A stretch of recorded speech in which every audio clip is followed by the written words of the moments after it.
내가 이제 이 둘째 편지를 너희에게 쓰노니 이 두 편지로 너희의 진실한 마음을 일깨워 생각나게 하여 곧 거룩한 선지자들이 예언한 말씀과 주 되신 구주께서 너희의 사도들로 말미암아 명하신 것을 기억하게 하려 하노라. 먼저 이것을 알지니 말세에 조롱하는 자들이 와서 자기의 정욕을 따라 행하며 조롱하여 이르되 주께서 강림하신다는 약속이 어디 있느냐? 조상들이 잔후로부터 만물이 처음 창조될 때와 같이 그냥 있다 하니 이는 하늘이 예적부터 있는 것과 땅이 물에서 나와 물로 성립된 것도 하나님의 말씀으로 된 것을 그들이 일부러 잊으려 함이로다. 이로 말미암아 그때 세상은 물이 넘침으로 멸망하였으되 이제 하늘과 땅은 그 동일한 말씀으로 불사르기 위하여 보호하신 바 되어 경건하지 아니한 사람들의 심판과 멸망의 날까지 보존하여 두신 것이니라. 사랑하는 자들아, 주께는 하루가 천년 같고 천년이 하루 같다는 이 한 가지를 잊지 말라. 주의 약속은 어떤 이들이 더디다고 생각하는 것 같이 더딘 것이 아니라 오직 주께서는 너희를 대하여 오래 참으사 아무도 멸망하지 아니하고 다 회개하기에 이르기를 원하시느니라. 12월 30일 우리 수요일 날 아침에 주시는 하나님 말씀 함께 나누겠습니다.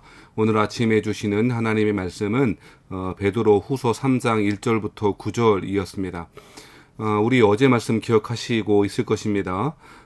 거짓 선지자들 그리고 그 거짓 선지자들이 유혹에 따라 미혹되어 하나님의 은혜를 맛본 이후에도 세상의 더러움을 피하지 못하고 처음 형편보다 그 나중 형편이 훨씬 더 어려워질 멸망받을 사람들에 대한 하나님의 경고의 말씀을 들었습니다. 그런데 문제는 그들은 여전히 득세하고 있고 세상에서 승리하고 있는 것처럼 보여진다라고 하는 딜레마가 그들에게 있는 것입니다. 그 근본적인 원인은 그리스도께서 재림하셔서 그리스도의 재림으로 말미암아 하나님 불의한 재물을 탐하였던 사람들, 불의한 자들을 심판하시고 하나님의 백성들을 구원해 주실 것, 그리고 하나님의 백성들을 친원하여 주실 것에 대해서 이야기했음에도 불구하고 그 재림 자체가 늦어지고 있다라고 하는 문제였습니다.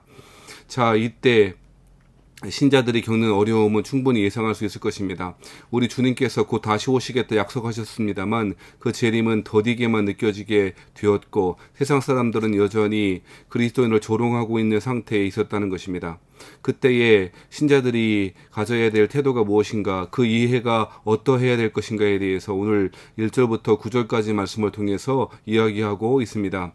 3장 1절에는 이렇게 이야기하고 있습니다. 사랑하는 자들아 라고 이야기하고 내가 이제 이 둘째 편지를 너희에게 쓰노니 이 두 편지로 너희의 진실한 마음을 일깨워 생각나게 하여 곧 거룩한 선지자들이 예언한 말씀과 주 되신 구주께서 너희의 사도들로 말미암아 명하신 것을 기억하게 하려 하노라 라고 이야기하고 있습니다. 이 마지막 때의 신자들은 하나님의 말씀을 기억해야 된다라고 그렇게 권면하고 있습니다. 그 말씀이 어떤 말씀입니까? 거룩한 선지자들이 예언한 말씀, 즉 구약의 선지자들이 성도들에게 자신의 백성들에게 하신 그 말씀과 또 사도께 우리 구주께서 사도들을 통하여 사도들로 말미암아 명하신 그 말씀을 기억하는 것이 필요하다라고 하는 것입니다. 세상은 그리스도인들을 조롱합니다. 교회를 핍박하고 조롱할 것입니다. 거짓 선지자들은 미혹할 것입니다. 그것이 3절의 말씀 아닙니까? 어떻게 조롱합니까? 3절 말씀에 보면 먼저 이것을 알지니 말세에 조롱하는 자들이 와서 자기의 정욕을 따라 행하며 조롱하며 이르되 주께서 강림하신다는 약속이 어디에 있느냐라고 그렇게 조롱하고 희롱할 것이라 라고 이야기하고 있습니다. 주님께서 재림하신다고 그래서 불의한 자를 심판하시겠다라고 하는 그 약속이 어디에 갔느냐, 그 말씀이 실제로 이루어지지 않았느냐라고 그렇게 조롱하듯이 이야기할 거라라고 이야기하고 있다는 것입니다. 사랑하신 여러분, 우리는 이러한 딜레마에 빠져 있는 것도 사실인 것 같습니다. 주님 다시 오시겠다 약속하셨습니다만 주님의 재림은 더디게만 느껴지고 하나님의 백성으로 주의 말씀을 가지고 신실하게 살아가는 것이 무슨 의미가 있는가라고 하는 생각이 들 것입니다. 하지만 그때에 기억해야 할 것입니다. 하나님의 말씀을 기억해야 할 것입니다. 구약의 선지자들 수없이 경고했고 또 사도들로 말미암아 말씀하신 그 말씀을 기억해야 한다는 것입니다. 그러면서 어떤 말씀을 기억해야 기억해야 할까요? 5절과 6절 그 이후로 말씀해 보면 노아의 홍수의 예를 전제하고 있습니다. 또 소돔과 고모라의 예를 전제하고 있습니다. 5절과 6절을 말씀해 보면 이렇게 말하지 않습니까? 이는 하늘이 옛적부터 있는 것과 땅이 물에서 나와 물로 성립된 것도 하나님의 말씀으로 된 것을 그들이 일부러 잊으려 함이로다 라고 이야기합니다.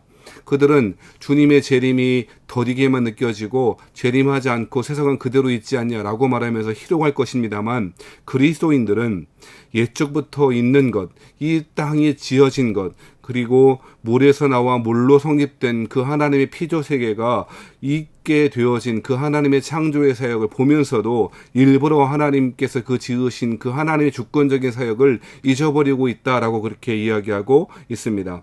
뿐만 아니라 그 창조의 물 가운데 하나님은 수면 위에 계셨던 그 성령님과 함께 창조되었던 세계를 홍수 때에 물이 넘침으로 말미암아 심판받아 노아의 홍수로 말미암아 세상을 심판받지 않았습니까? 그러한 사실을 일부러 잊고 있는 것이다 그렇게 이야기하고 있습니다. 하나님의 말씀이 분명히 주어졌고 하나님의 말씀을 그들이 알고 있음에도 불구하고 자신의 시대에 자신의 때에 하나님의 그 신원하심이 하나님의 주권적인 능력에 드러나지 않는다라고 하는 것을 통해 조롱합니다만, 여전히 하나님의 주권 가운데 있음을, 세상이 물로 말미암아 홍수로 말미암아 노아의 때에 다 멸망받았음을 일부러 잊고 있다고 생각합니다. 그들은 들으려고 하지 않고 들어도 잊어버리려고 하고 있다는 것입니다. 그것이 세상 사람들의 특징이라고 이야기하고 있다는 것입니다. 7절에는 소돔과 고모라의 이야기도 하고 있습니다. 소돔과 고모라 때 7절 말씀에 보면요, 이제 하늘과 땅은 그 동일한 말씀으로 창조 때의 그 말씀으로 불사르기 위하여 보호하신 바 되어 경건하지 아니한 사람들의 심판과 멸망의 날까지 보존하여 두신 것이라 라고 이야기하고 있습니다. 7절 말씀이 무슨 이야기입니까? 홍수로 멸망한 것은 땅 자체가 아니라 그 땅에 속한 사람들이지 않냐. 그렇다면 불로 멸망할 것도 땅 자체가 아니라 그 위에 있는, 그 땅 위에 살아가고 있는 사람들 아니겠냐라고 이야기하고 있다는 것입니다. 하나님은 소돔과 고모라 그 땅을, 불의한 그 백성들을 심판하셨듯이 이제는 노아의 홍수 때의 물이 아니라 이제는 불로 하나님 심판하시겠다라고 그렇게 다시 한번 강조하고 있다는 것입니다. 그리고 세상 사람들이 그리스도를 비방하고 조롱하는 근원적인 이유, 즉 하나님께서 심판하시겠다고 약속했지만 심판은, 하나님의 재림은, 그리스도의 재림은 더디기만 하다라고 하는 그들의 논리에 대하여 8절과 9절에는 이렇게 이야기합니다.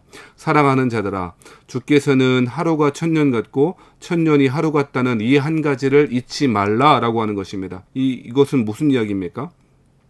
우리의 하루가 우리 하나님의 관점에서 보면 천년이라고 하는, 문자적으로 대응한다라고 하는 그런 논리이겠습니까? 아니요. 저는 8절 말씀이 그런 뜻은 아닌 것 같습니다.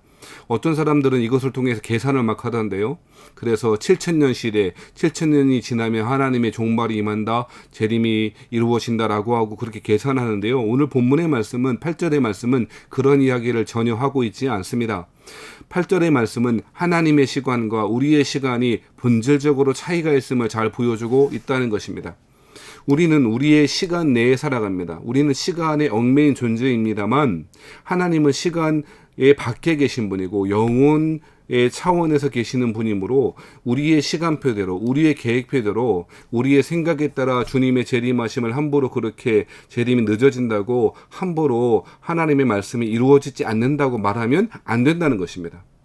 사랑하신 여러분, 우리의 시간과 하나님의 시간표가 다르다는 사실을 잘 기억해야 할 것입니다.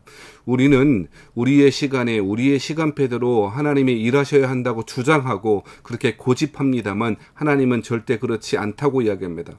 9절 말씀에는 또 한 가지 주님의 재림이 우리의 생각에 비교해 보면 늦어지는 것처럼 보여지는 이유에 대해서 9절에 이렇게 설명하지 않습니까? 9절 말씀을 보면 이렇게 이야기합니다. 주의 약속은 어떤 이들이 더디다고 생각하는 것 같이 더딘 것이 아니라고 이야기하면서, 왜 그렇게 하시나? 오직 주께서는 너희를 대하여, 그리스도인 너희를 대하여, 하나님의 선택받은, 하나님이 구원하시기로 작정하신 그 사람들을 위하여 오래 참으시고 있는 중이다 라고 이야기하고 있다는 것입니다. 그래서 아무도 멸망하지 아니하고 다 회개하기에 이르기를 원한다 라고 이야기하고 있다는 것입니다.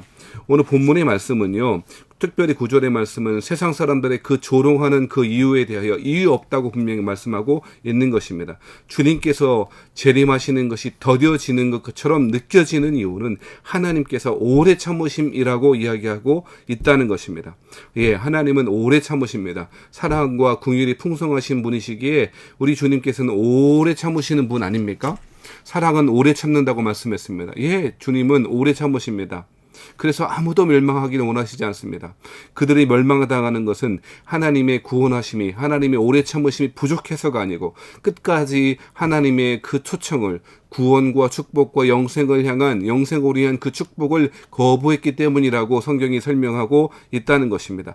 이러한 하나님의 오래 참으심과 긍휼하심을 알지 못하고 알아도 애써 잊어버리려고 하는 그 사람들에 대하여 베드로 사도는 우리에게 그렇게 기억하고 우리에게 그렇게 경고하고 있다는 것입니다. 사랑하신 여러분, 주님은 오래 참으시지만 반드시 재림하시고 우리 하나님의 시간표에 따라 정확한 시간에 우리에게 찾아오실 것입니다. 그리고 신원화해 주실 것입니다. 말씀대로 살아가고자 애쓰는 하나님의 백성들을 위로하시고 갚아주시며 칭찬하시며 주님의 품 안에 안아주실 것입니다. 이 사실을 기억해라 라고 하는 것입니다.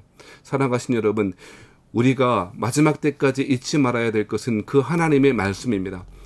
우리를 향한 그 하나님의 긍휼함과 우리를 향한 하나님의 그 자비하심과 사랑과 그 은혜가 축복이 넘치는 그 하나님의 말씀을 기억하는 것, 그것이 마지막 때를 살아가는 교회를 핍박하고 하나님의 교회와 하나님을 모독하고 조롱하는 자들을 향하여 하나님의 백성들이 살아가야 될 삶의 모습이라고 이야기하고 있습니다. 사랑하신 성도 여러분, 우리 2020년 한 해가 정말 다 가고 있습니다. 이 마지막 때에 이 마지막 시대를 살아가는 성도로서 주의 말씀을 잘 기억하고 죄하러 주의 말씀 묵상하며 사람들이 조롱하고 한다는 것은 말세의 징조임을 깨달아 우리 주님 다시 오실 때까지 신실하게 우리 주님께서 부탁하신 그 사명과 축복의 길을 잘 걸어가시는 저와 여러분 되시기를 주의 이름으로 축복합니다.